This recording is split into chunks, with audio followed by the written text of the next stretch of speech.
जब भी हम किसी एटीएम से ट्रांजैक्शन करते हैं तो एटीएम हमसे अक्सर पूछता है कि भाई साहब आपको पैसा सेविंग अकाउंट से निकालना है या फिर करंट अकाउंट से, एंड हम सिंपली सेविंग अकाउंट पे क्लिक कर लेते हैं एंड अपने पैसे को विथड्रॉ कर लेते हैं। इसमें कौन सी बड़ी बात है?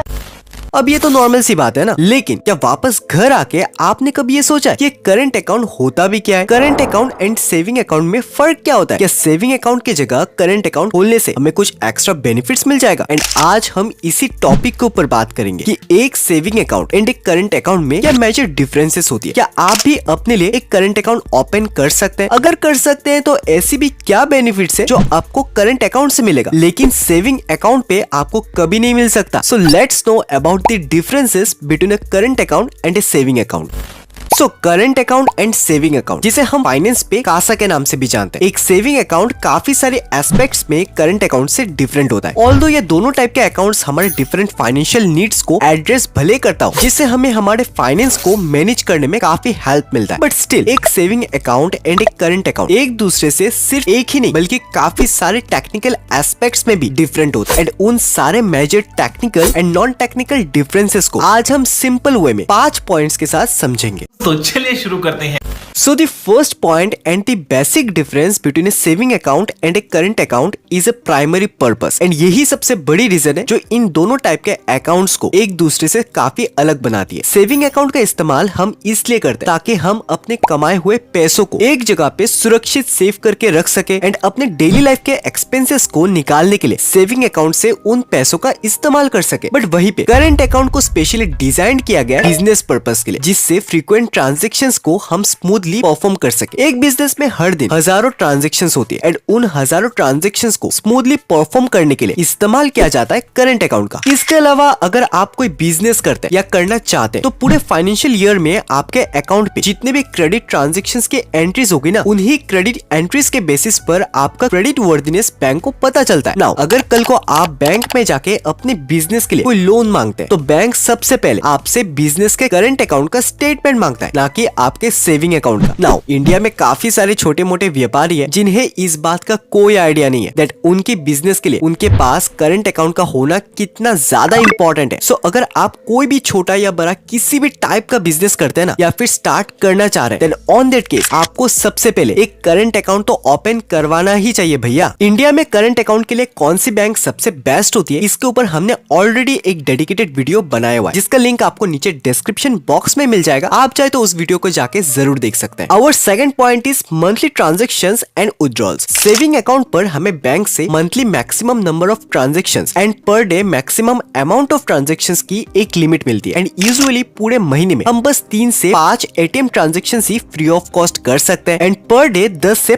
50,000 का ही अमाउंट निकाल सकते हैं। एंड अगर हम उससे ज्यादा ट्रांजैक्शंस करते हैं तो बैंक हमारे अकाउंट से हर ट्रांजैक्शन पर एक फी चार्ज करता है। वहीं पे करंट अकाउंट की अगर बात करें ना तो यहाँ पे हमें कोई मैक्सिमम नंबर ऑफ ट्रांजैक्शंस की लिमिट नहीं मिलती। हम पूरे महीने में जितनी बार चाहे उतनी बार ट्रांजैक्शंस कर सकते हैं, जितने अमाउंट की चाहे उतने अमाउंट के पैसे निकाल सकते हैं। अब करंट अकाउंट पे ये फैसिलिटी हमें इसलिए मिलता है बिकॉज करंट अकाउंट को फ्रीक्वेंट ट्रांजैक्शंस को मैनेज करने के लिए ही बनाया गया है। Third point is interest rate. Now obviously saving account पर हमें एक जो मेजर बेनिफिट मिलता है दैट इज हमें अपने सेविंग्स पर 3% टू 5% का एनुअल इंटरेस्ट मिलता रहता है। वहीं पे अगर हम करंट अकाउंट की बात करें तो यह अकाउंट बेसिकली बिजनेस पर्पस के लिए ओपन किया जाता है ताकि हम भारी मात्रा में ट्रांजैक्शंस को कर सके एंड दैट्स व्हाई इस पे हमें हमारे डिपॉजिट अमाउंट पर कोई इंटरेस्ट नहीं मिलता। बट आज के डेट पर बहुत सारे ऐसे बैंक्स भी है जो current account and saving account दोनों पर ही ऑटो स्वीप का फैसिलिटी प्रोवाइड करवाता है। लेकिन ये ऑटो स्वीप फैसिलिटी होती क्या है? ऑटो स्वीप को समझने से पहले हमें ये समझना होगा कि इंटरेस्ट रेट आखिर कैलकुलेट कैसे होती है। सो इंटरेस्ट रेट कैलकुलेट होती है डेली बेसिस पर, यानी कि अगर आपका बैंक आपको सेविंग अकाउंट पर 4% का इंटरेस्ट रेट ऑफर करता है तो उस 4% को आप सबसे पहले 365 डेज से डिवाइड कीजिए, फिर आपके पास जो रिजल्ट आएगा दैट इज 0.01%। ये होगा आपके सेविंग अकाउंट पर डेली बेसिस का इंटरेस्ट रेट। सो मान लीजिए आपके अकाउंट पर 1 अप्रैल को आउटस्टैंडिंग बैलेंस 1 लाख रुपए का रहता है तो आपको उस दिन का इंटरेस्ट भी उसी 1 लाख के ऊपर ही मिलेगा। वहीं पे अगर आपने 2 अप्रैल को और 1 लाख डिपॉजिट कर दिया एंड अब आपके अकाउंट पर बैलेंस 2 लाख का है तो उस एक दिन के लिए आपको इंटरेस्ट भी 2 लाख के ऊपर ही मिलेगा। नेक्स्ट डे को अगर आपका बैलेंस 50,000 का रहता है तो उस दिन का इंटरेस्ट भी आपको 50,000 के ऊपर ही मिलेगा। अब ये जो आप इंटरेस्ट का पैसा अर्न करते हैं इसे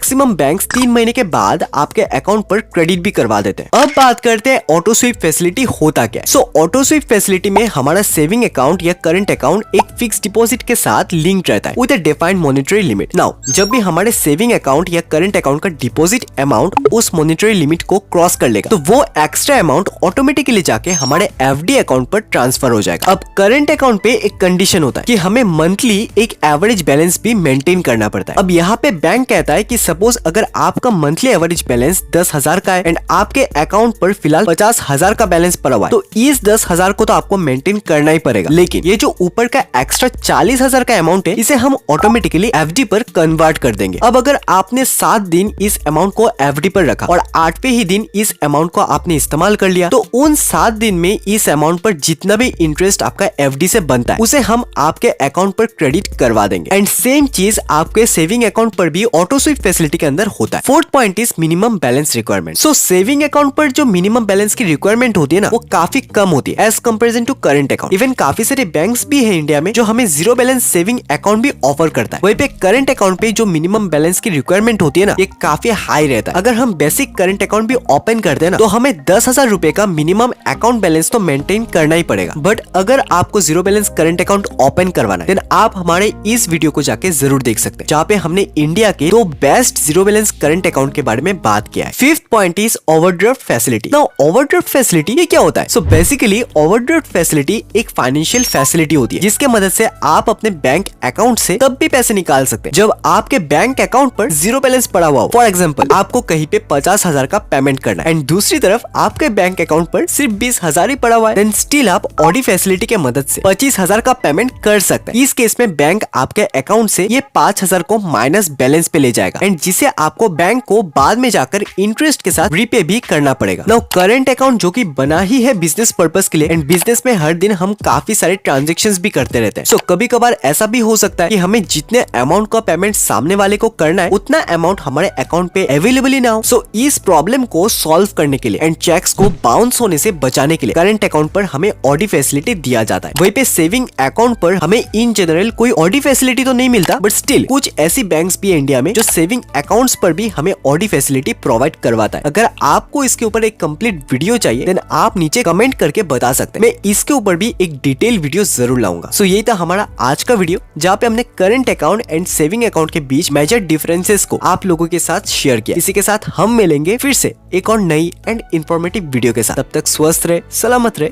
जय हिंद।